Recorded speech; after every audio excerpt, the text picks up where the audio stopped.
Selamat datang di Kimawon, kisah misteri Malam Kliwon.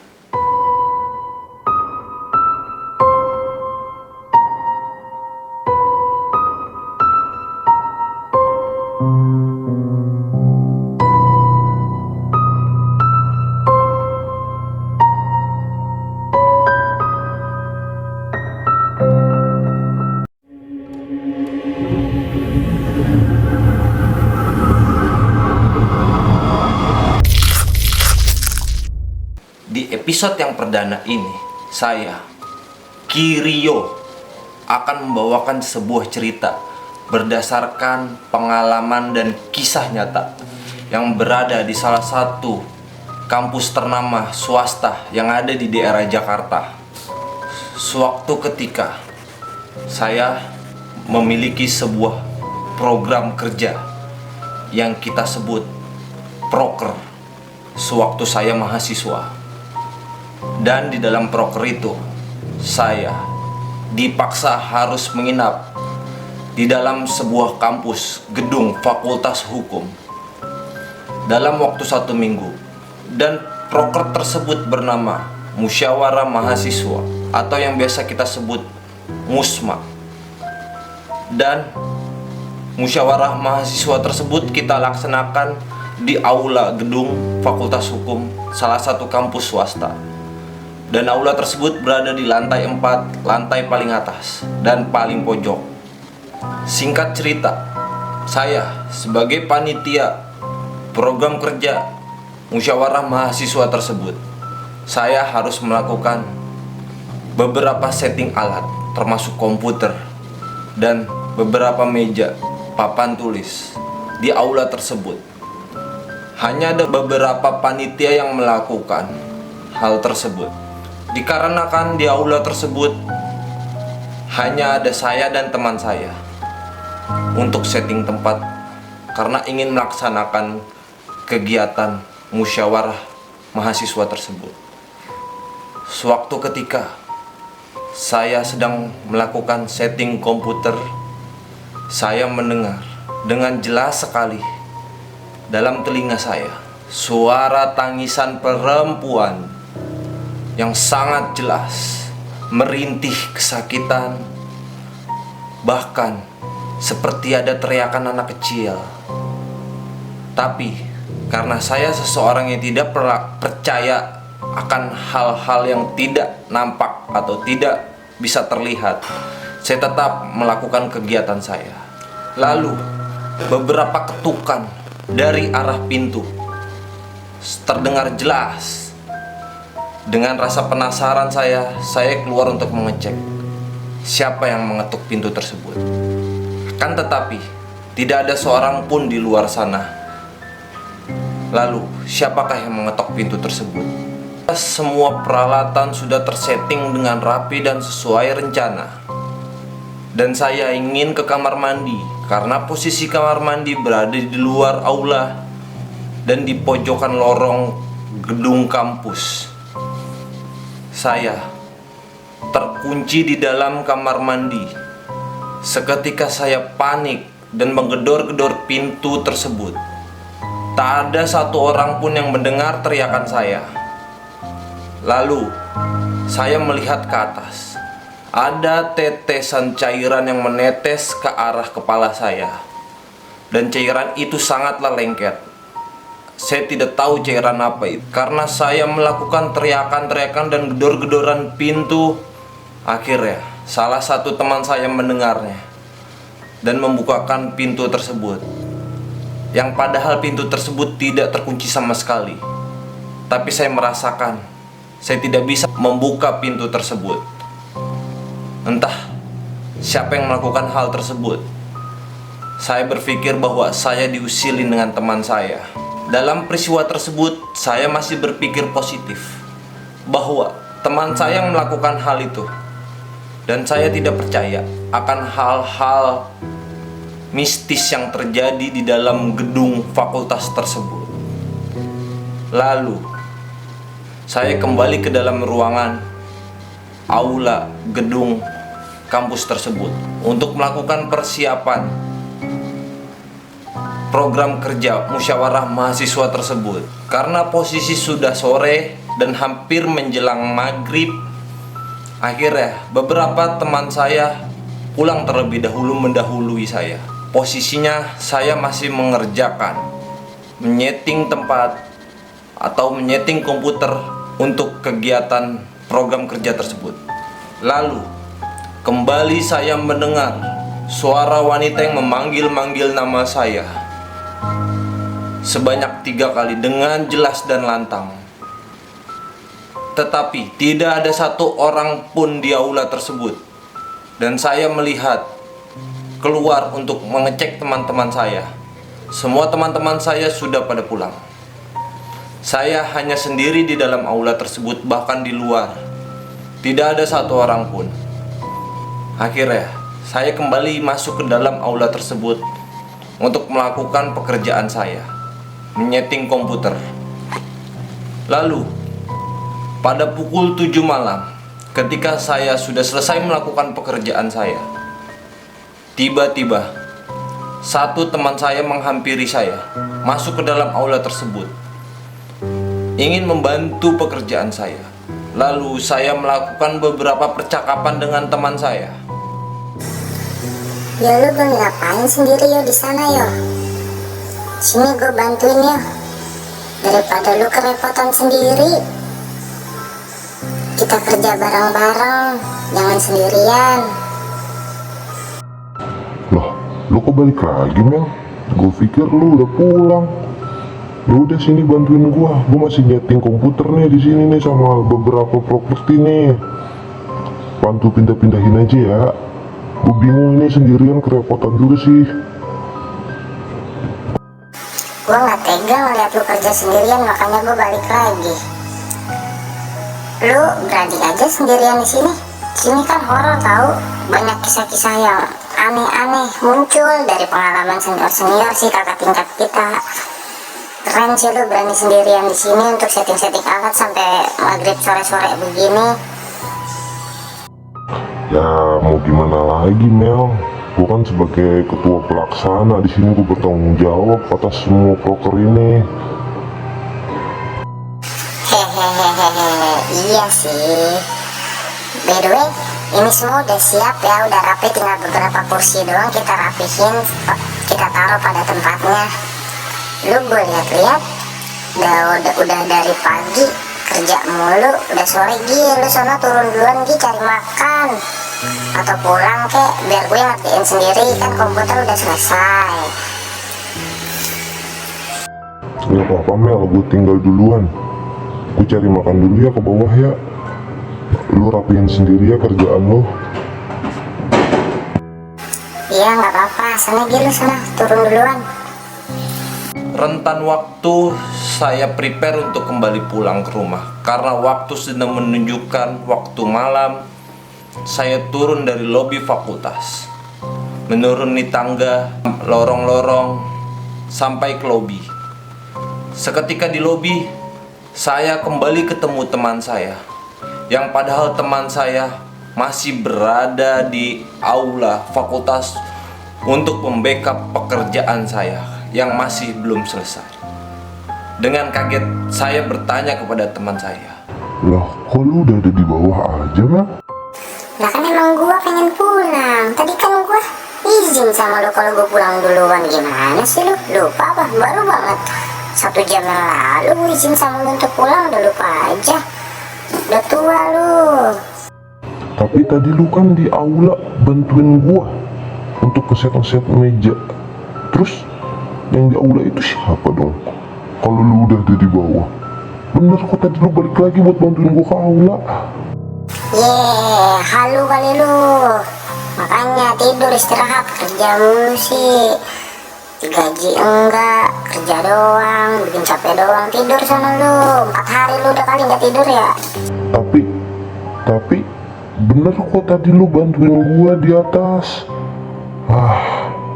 Udah amat lah, mungkin iya gua kecapean mungkin. Ya udah lah, gua makan dulu ya ke kantin ya, gua lapar. Nanti mau lanjut lagi malam. di saat itu saya masih berpikir positif bahwa teman saya lah yang telah membohongi saya, yang telah mengusili saya. Saya masih belum merasakan hal-hal mistis itu terjadi kepada diri saya. Saya masih merasa saya dibohongi. Lalu saya kembali pulang ke rumah untuk melanjutkan pekerjaan saya di esok hari. Di hari berikutnya, saya kembali menjalankan proker tersebut. Dalam waktu istirahat di ruang panitia, saya sedang makan bersama 3 orang teman saya. Akan tetapi, saya merasakan bahwa makanan yang saya makan tidak ada rasanya sama sekali. Lalu saya bertanya kepada teman saya, apakah kalian merasakan rasa makanan tersebut? Ternyata mereka merasakan. Hanya saya yang tidak merasakan makanan tersebut. Saya masih berpikir positif di situ, bahwa mungkin diri saya terkena penyakit COVID-19, atau saya sedang merasa tidak enak badan. Saya tidak tahu. Pada intinya, saya tidak bisa merasakan rasa makanan tersebut. Hambar, tak ada rasa satupun. Asam, manis, pedas, tidak ada.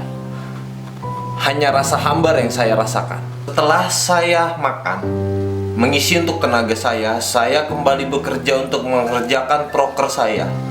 Saya kembali berjalan ke dalam aula tersebut untuk mempersiapkan musyawarah mahasiswa tersebut agar berjalan dengan baik dan lancar. Waktu saya sedang mempersiapkan palu di dalam meja hakim dan majelis hakim, beberapa bendera di atas meja, beberapa benda tersebut dengan misterius bergerak sendiri. Saya masih berpikir positif di saat itu, bahwa angin atau apa yang menggerakkan benda tersebut. Ketika saya berbalik badan untuk merapikan beberapa benda, dan di belakang saya jatuhlah papan tulis dengan suara yang kencang. Saya tidak tahu penyebab akan jatuhnya benda tersebut, karena saya panitia dalam program kerja tersebut. Saya merapikan benda yang jatuh. Ketika saya sudah merapikan benda jatuh tersebut, ternyata beberapa bendera dan palu sidang hilang dengan misterius. Di saat kondisi di dalam aula saya sendiri, saya keluar untuk memanggil teman-teman saya bahwa saya merasakan keanehan di aula tersebut. Lalu, saya dan teman-teman saya kembali ke dalam aula untuk merapikan benda-benda yang hilang dan berantakan. Karena job desk saya terhubung dengan beberapa komputer untuk saya setting, akhirnya saya setting kembali komputer. Akan tetapi komputer yang saya setting tidak mau nyala. Saya tidak tahu penyebabnya, karena semua sudah terpasang dengan rapih dan semua sudah terpasang dengan aman, dengan benar. Saya tidak tahu apa penyebab komputer saya tidak mau nyala. Pada akhirnya, saya kembali melakukan pekerjaan-pekerjaan perapihan untuk persiapan kembali musyawarah tersebut. Dan tiba-tiba komputer saya yang ingin saya pakai nyala dengan sendirinya. Saya masih berpikir bahwa saya melakukan kesalahan pada pemasangan komponen-komponen komputer tersebut. Pada hari kedua, musyawarah mahasiswa berjalan dengan lancar. Keanehan terjadi pada awal acara dan pada persiapan acara saja. Saya kembali ke ruang panitia untuk istirahat dan tidur. Dan di saat saya tidur, saya bermimpi. Di dalam mimpi saya dikejar-kejar oleh sosok wanita berbaju merah yang tinggi dan berambut panjang.